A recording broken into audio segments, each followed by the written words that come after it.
Third piece of advice that made a lot of sense, now that I think about it, doesn't really ring true to me. Be careful what you wish for. You know, that kind of goes along with money doesn't matter, a variety of other things. I'm exactly the opposite. I would say do more wishing. Think carefully, but be specific. People say, I want stability in life. That's not a wish. That's a state of mind. You want to be stable for what? Stability for your family? That's an important goal. A rich family. Stability for God, so you can service the church or be more active in the community, in a nonprofit. That's a different kind of goal. I think, it's an interesting quote was Bill Gates. Someone asked, what's your next goal? When's the finish line for you? And he's not the most prolific speaker, but I thought it was interesting, his response. And he looked at the interview and he says, if I had a concept of a finish line, don't you think I would have crossed it by now? Which is kind of true, right? So I think life is about concrete wishes that continually change. What you have to do is be very careful about what you wish for, yes, but be specific and then shape the future. One definition of leadership is a vision of the future that you command assets and resources and people to shape into reality, right? It's kind of an interesting view of the future. If that's a definition of leadership, are you going to lead your own life? A lot of people that I've advised and mentored over the years in their career have no idea what they actually want. Right? They don't know when they describe to me the career goal, it's to get more experience. That's not a career goal, right? Define success very specifically, and then fashion your decisions around attaining that goal, and then set a new one, and set a new one, and set a new one. Just set one broadly, set it specifically, and most important, I think, is as long as a goal is important, but if you don't enjoy the road towards that goal, get off that path. I really think people don't get off the path quickly enough. We have a saying in my company that I tell every person that manages people: hire slowly and fire quickly. Because if you make the wrong decision about a person, they get embedded in the organization, it causes havoc, and it sets a bad example. And if you be very careful about who you are, and then if you make a mistake, because we're going to make mistakes, get rid of them quickly. I've never wanted to fire someone that didn't get fired, and because we gave them a second chance or a third chance or fourth chance, it was more painful for that person because they were set up to fail. They were doing things they were not good at, right? And they would continually fail. And it was really bad for the organization.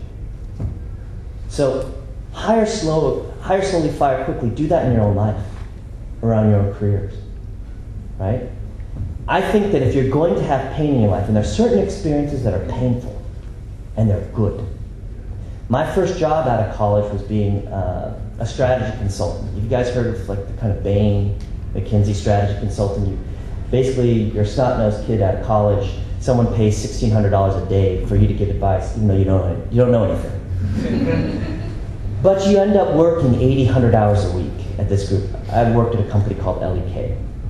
And you get great breadth, and you meet CEOs of different companies, and it gives you a breadth of industries, from healthcare to telecom, etc. And you learn tool sets, and over a period of 2 or 3 years, and it's like dog years, because you work 7 days a week, and I'm in at 8, and I'll finish up at 4 a.m., and I'm back in at 8. And then, very painful, not enjoyable from a personal lifestyle standpoint, incredibly valuable to me. But I enjoyed it. As twisted as it may sound, I was with a group of incredibly talented people. We're all the same age. Everyone shared a work ethic. They were really bright. And over the years, I've worked with many of the people from my small class, about 28 associates, that I've worked with. And I keep in touch with many of them. And if I can find a role for them, we were bonded by that experience. So as painful as it is, I'd say if you have pain in your careers, make sure it's the right kind of pain. I like sharp, intense pain. I'm the kind of kid that said, my mom's doctor, she said, do you want this medicine, which is a tablet, or do you want this shot? I said, well, what's the difference? She said, well, the tablet takes about 3 or 4 days to work, but the shot, you'll feel a lot better tomorrow. I said, give me the shot. in your careers, think about that. Some things are it may be a little painful, but it's good. And it takes a little bit of judgment to figure out whether it's good or bad good. If that pain becomes a dull pain, you're in trouble. A lot of people that I know are in careers with dull pain, right? It's no longer sharp enough that they need to get out from under it. They've learned to live with it. In consulting, we say that you have the best person, someone spent 2 or 3 years and then moved on. If you end up being a manager, if you end up being a partner, you become very arrogant.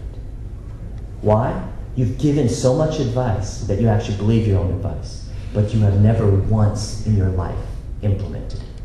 Never once in your life were you around.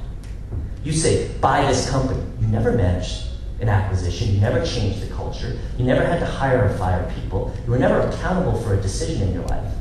So people think of you as this guru, but what have you actually done? Your output is a PowerPoint presentation. And that really is it. It's paper. Which is okay if you're an academic and that's what you want to do, right? But if you want to build, if your end goal is not to be a consultant, and some people love accounting, right? They're a controller and audit, and some of you are probably going to go to those careers. If that's what you are, make sure you're wired that way. Make sure you love the process. That pain of the lifestyle is balanced by I actually enjoy what I'm doing. Because if you don't, get out. Hire slowly and fire quickly for yourself. Fire yourself from a job. And do it fast when you're really unhappy.